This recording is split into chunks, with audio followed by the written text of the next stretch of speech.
हजुर नमस्कार, बाजेको थोत्रे टिभीमा स्वागत छ।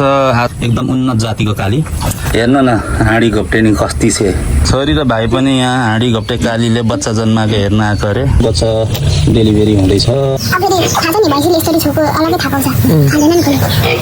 फाइनली अहिले चाहिँ लाइट पनि सेट गरिसक्यो अनि जम्मा 8वटा बच्चा जन्माएछ है। अहिले बुबु खाँदैछ।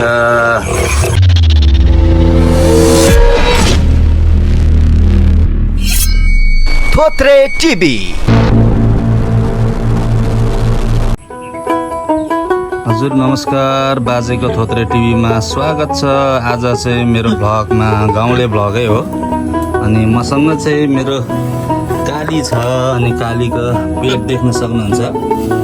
काली एकदम राम्रै काली हो। यो चाहिँ एकदम उन्नत जातिको काली अनि यसलाई सोतर ओछ्याउनुको कारण चाहिँ यसले डेलिभरी गर्दैछ अनि यसले डेलिभरी गरेको मैले भिडियोमा देखाउन सक्छु सक्दिनँ। हेर्नुहोस् न, यसको थुनहरू कसरी चाहिँ टक्क झरेको छ क्या, मुनिसम्म एकदम राम्रो जातको हो यो।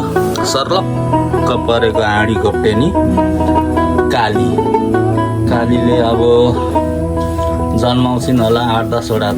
थुन एकदम राम्रो छ। यसलाई यो हरियो ओछ्याइदिएको चाहिँ यसले बच्चा जन्माओस् भनेर खोसेला हालेको थियो। खोसेला अलिक चिसो बनाइहालेछ अनि फेरि यसलाई हरियो। कतिखेर डेलिभर गर्छस् कालीको थुतुना हेर गाइजहरू। अनि सहरीय जीवनभन्दा गाउँले जीवन चाहिँ उच्च भन्ने मूल नारा सहित म चाहिँ गाउँले भ्लग बनाउँछु क्या बाजेको थोत्रे टिभीमा। अनि रमाइलो लाग्छ गाउँमा, एकदम हरियाली। हेर्नुहोस्, धान रोपेको छ, सबै धान रोपिसकेको छ। यता पानी कल बग्दै आइरहेछ। हेर्नु है तपाईँहरू, पानी बगेको यसरी खोला सानो कुलो भए पनि खेतीमा लाग्नको लागि किसानको लागि यही पानी चाहिँ अमूल्य हो। अनि अहिलेको लागि चाहिँ मेरो लागि चाहिँ काली नै सबथोक हो, किनभने यसले नभएको नि 8-10वटा बच्चा जन्माउँछ। यसले 10वटा बच्चा जन्मायो भने 5000 रुपियाँ गोटाले बेच्ने टार्गेट हाम्रो।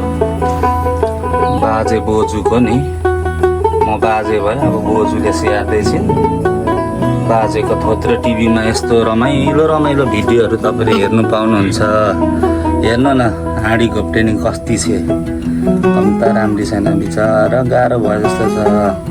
सुत्केरी अवस्थामा हर कोहीलाई गाह्रै हुन्छ, चाहे मान्छे चाहे पशु है। यसलाई पनि अहिले गाह्रो छ। हाँडी घोप्टे नि कतिवटा दिने त बच्चा तिमीले हामीलाई? अब तिम्रो बच्चाहरू तिमीसँग 40-45 दिन 50 दिनसम्म रहन्छ, त्यस पछाडि बेच्नुपर्छ हामीले। थुनहरू एकदम गानिएको छ है गाइजहरू। हाँडी घोप्टे नि हेर्नुहोस्। अब मैले सक्यो भने यसले जन्माएको बच्चाहरू पनि तपाईँहरूलाई देखाउने छु। एकदम सुबानी छ क्या हाँडी घोप्टे नि। फेरि काली मेरो चाहिँ पहाडीको नाम पनि काली। यो हाम्रो हाँडी घोप्टे नि, राम्री हाँडी घोप्टे निको नाम पनि काली। हेर आमै, काली त कति सुबानी हो। ल तिमीले नभएको पनि 8वटादेखि 10वटा जन्माइदेऊ, त्यही ठुलो कुरा, त्यही ठुलो चिज हुनेछ। ल हाँडी घोप्टेनीले चारो पनि राम्रै खान्छ, कति सुबानी छ। हेर्नु, त्यस्तो हाइट पनि छैन क्या यो खोर। फेरि हेर्नुहोस् है, हाइट पनि छैन खोरी। यो कहीँ हाम फाल्दैन पनि, कहीँ उयो गर्दैन, एकदम सुबानी छ। अब अर्को हाँडी घोप्टेनी हेर्नु, यसको चाहिँ यसपालि भावै आएन। अब हाँडी घोप्टेनी नै यस्तो छ, मर्नु लागेको सियाल जस्तो। अनि यसको बच्चा चाहिँ 8वटा डेलिभर भइसकेको छ। यो 9 बच्चा। यसले चाहिँ फेरि 11वटा जन्माइ, सियार पुगेन। तिम्रो बच्चाहरू सस्तोमा बेच्नु पर्यो। हेर्नु त यो हाँडी घोप्टे पनि। अब यसपालि यसलाई मासेर एकदम राम्रो उन्नत जातिको पाठी ल्याउने हो। अनि यसको बच्चा एउटा रहेको छ नुहागी। अब पछि नुहागी खाएको पनि देखाउने हो गाउँले भ्लग। बाजेको थोत्रे टिभीलाई चाहिँ लाइक, कमेन्ट, सेयर, सब्सक्राइब गर्न नभुल्नु होला। मेरो घर अनि घरको पछाडि यसरी हाँडी घोप्टेनीहरूलाई यसरी बनाइएको छ है गाइजहरू। किप अन वाचिङ बाजेको थोत्रे टिभी। ल गाइजहरू यसरी चाहिँ मेरो काली हाँडी घोप्टेले चाहिँ बच्चा जन्माउनु थाल्यो र बच्चाले दुध पनि खान थालिसकेको छ गाइजहरू। अहिलेसम्म 3टा बच्चा अहिले जन्मायो, अझै जन्माउँदैछ। मेरो बुढीले चाहिँ यसलाई हेल्प गर्दैछ।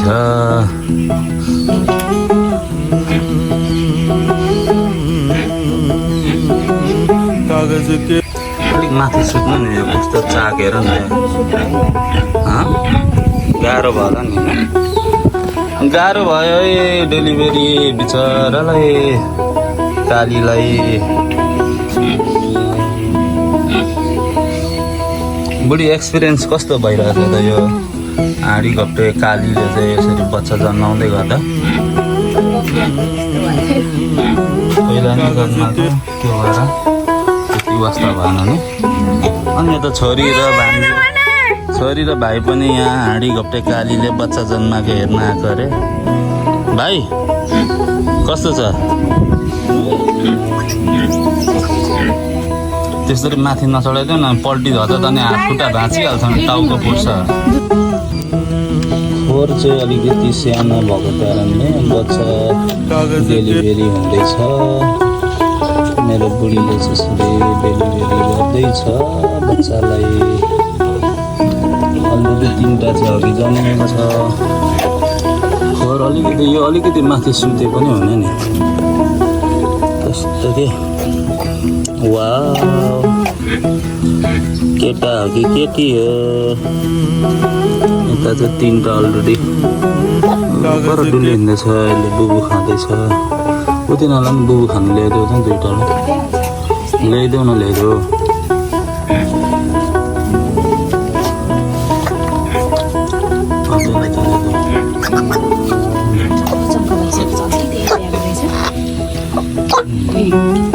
त्यही भएर थाङ्ना ल्याइदिनु भनेको कि मुखको सबै निकालिदिनु थियो नि।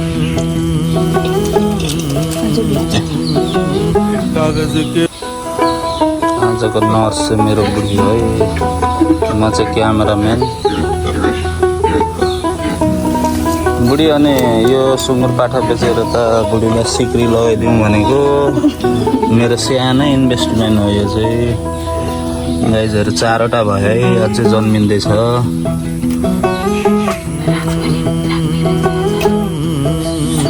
फेरि थाहा छ नि भाइजीले यस्तरी छोको अलग्गै थाहा पाउँछ, खाँदैन नि र।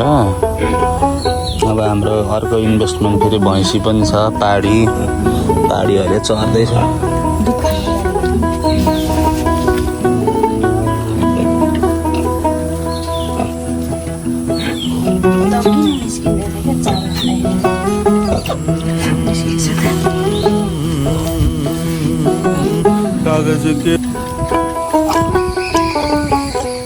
चारवटा भयो, अब 6वटा त जन्माउँछ होला यसले।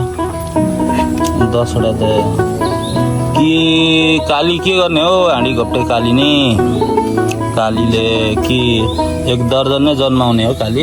कति आनन्दले सुत्छ काली। त नर्सले चाहिँ धमाधम कालीलाई मद्दत गर्दैछ बच्चा प्रोड्युस गर्नुमा।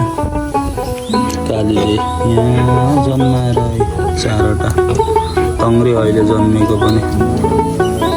ल गाइजहरू हेर्दै गर्नु होला बाजेको थोत्रे टिभी। गाउँघरको भ्लगहरू आउँदै गर्छ। यस्तो रमाइलो छ है गाउँघर। ल हेर्नुहोस्।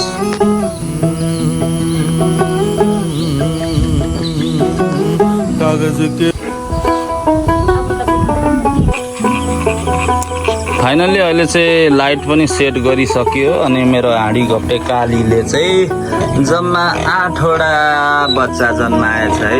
अहिले बुबु खाँदैछ। हाँडी घोप्टे नि काली सुतेको हेर हेर। मैले 8वटा गेस गरेको थिएँ, ठिकै भयो। 8वटा जन्मियो भने चाहिँ यसलाई सिआर पुग्छ क्या। 8देखि 10वटा जन्मायो नै हुन्छ भनेको 8वटा जन्मायो। थ्याङ्क यू सो मच काली। मेरो काली इज अलवेज गुड क्या। यति सुबानी छ नि काली। अन्त बच्चा जन्माउँदा पनि नर्सलाई पनि केही गरेन कालीले, एकदम सुबानी। अब यो बच्चाहरू 5000 गोटा घटी बेच्दिन है गाइजहरू, एकदम 40000। यसो लगभग खर्च 10000 आउँछ होला, 30000 मक्ख फाइदा। बुढीले औँठी लाउने भयो है, अलिअलि थपिदिन्छु बुढी, औँठी लगाऊ। यो चाहिँ बुढीको पेवा है गाइजहरू, यसरी पो हुन्छ त हाम्रो गाई लिम्बूको त। ल यसलाई मजाले लाइट व्यवस्थित गरियो। अनि यो चाहिँ दोस्रो बेद हो। मैले यो 15,500 को लगानी हो। यो मैले सुँगुर किन्दाखेरि हाँडी घोप्टे कालीलाई किन्दा 15,500 इन्भेस्ट गरेको थिएँ। अनि अहिले यो दोस्रो बेत हो, एकदम सुबानी छ, एकदम यो राम्रो छ। बिचरा अहिले डेलिभरी गरेर गुद्लुक गर्दैछ। अब यो सुत्केरी भयो। अब अनुजाले यसलाई तातो तातो खोलेहरू खुवाएर, चापटहरू खुवाएर यो सुत्केरी स्याहार्छे। अनि पछि सुनको औँठी लगाउँछे। ल है गाइजहरू, औँठी लगाएको नि म भिडियो बनाउँछु नि पछि। तपाईँहरूले चाहिँ लाइक, कमेन्ट, सेयर, सब्सक्राइब गर्नु होला है। बाजेको थोत्रे टिभीलाई सबैले माया गरिदिनुहोस्। आफ्नै घरमा बसेर घरको खाना खाएर सब परिवारसँग रमाइलो गरेर यसरी पनि जीविका चाहिँ पालन गर्न सकिन्छ भनेर एक उदाहरण हो है म चाहिँ।